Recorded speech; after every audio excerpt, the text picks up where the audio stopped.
Welcome to GKRI Philadelphia Channel. Jangan lupa di subscribe dan tanda loncengnya ya. Terima kasih. Ya, jadi saat ini saya mau bicara tentang hal yang banyak dipertanyakan oleh banyak orang di luar sana. Ya, tentang siapakah Yesus itu? Ya. Jadi ini adalah salah satu pribadi yang pernah hadir di muka bumi ini, menjadi pribadi tokoh yang sangat kontroversial, ya. Kehidupannya, pribadinya, karakternya itu menjadi perbincangan bagi banyak orang dari masa ke masa. Dia siapa? Ya, tentu dia adalah Tuhan kita Yesus Kristus.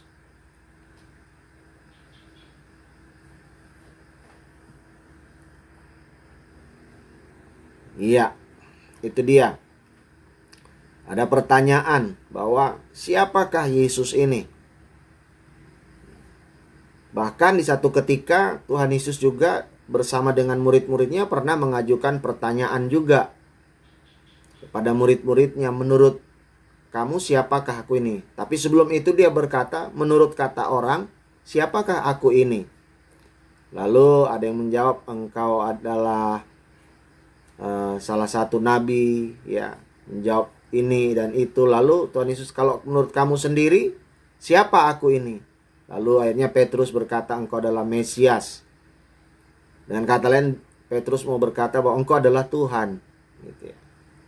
Nah, pertanyaan ini muncul begitu banyak ya ketika Yesus sudah naik ke sorga. Ya, ada begitu banyak pertanyaan-pertanyaan dari berbagai macam golongan manusia. Ya. Nah, kita akan melihat di sini, sebelum kita menjawab siapa Yesus, kita akan melihat seperti apa Yesus itu selama dia ada di muka bumi ini.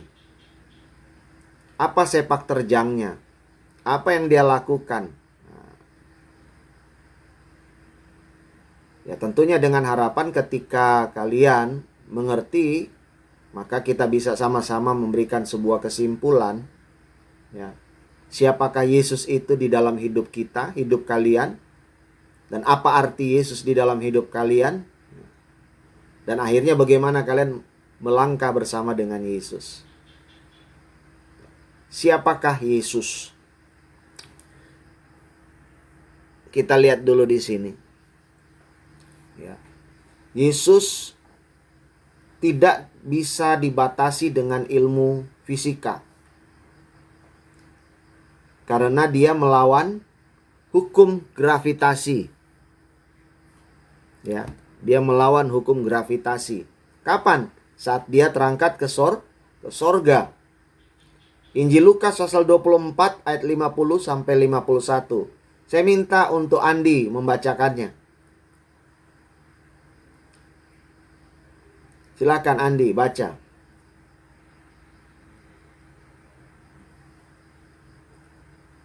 Halo, Andi. Lukas pasal 24 ayat 50 sampai 51.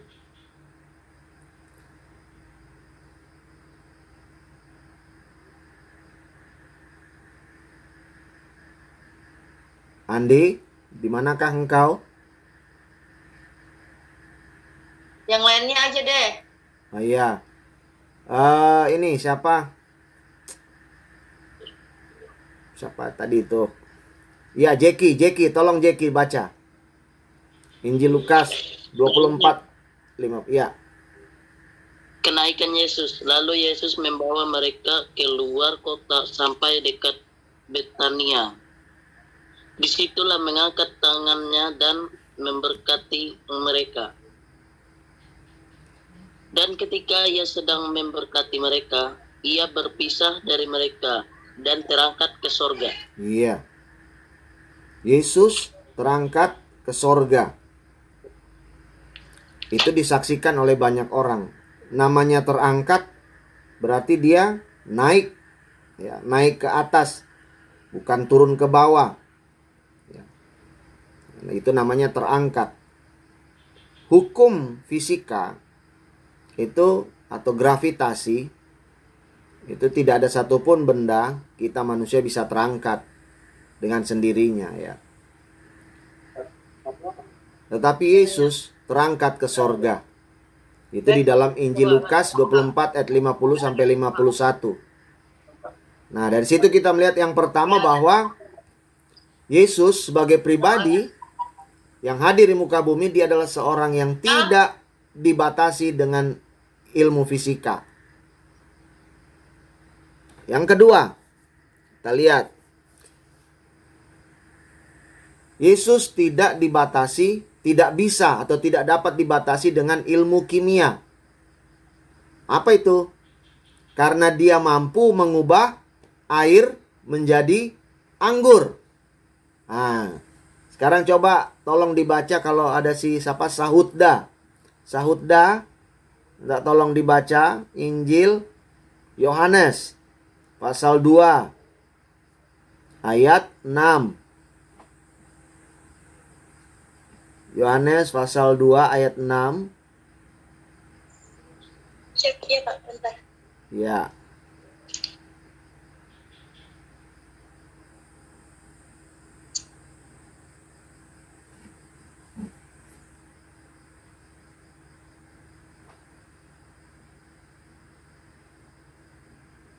Yohanes 2 ayat 6 sampai 10.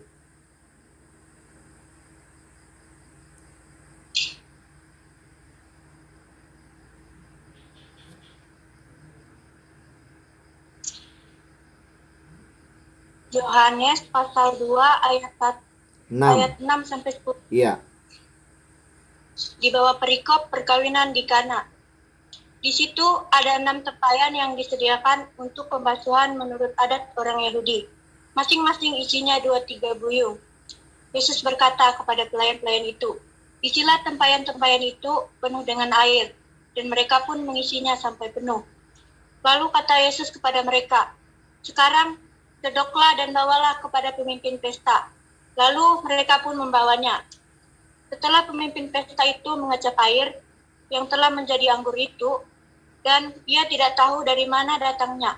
Tetapi pelayan-pelayan yang mencedok air itu mengetahuinya. Ia memanggil mempelai laki-laki. Amin. Dan Ya, cukup. Oh ya, sampai 10. Terus.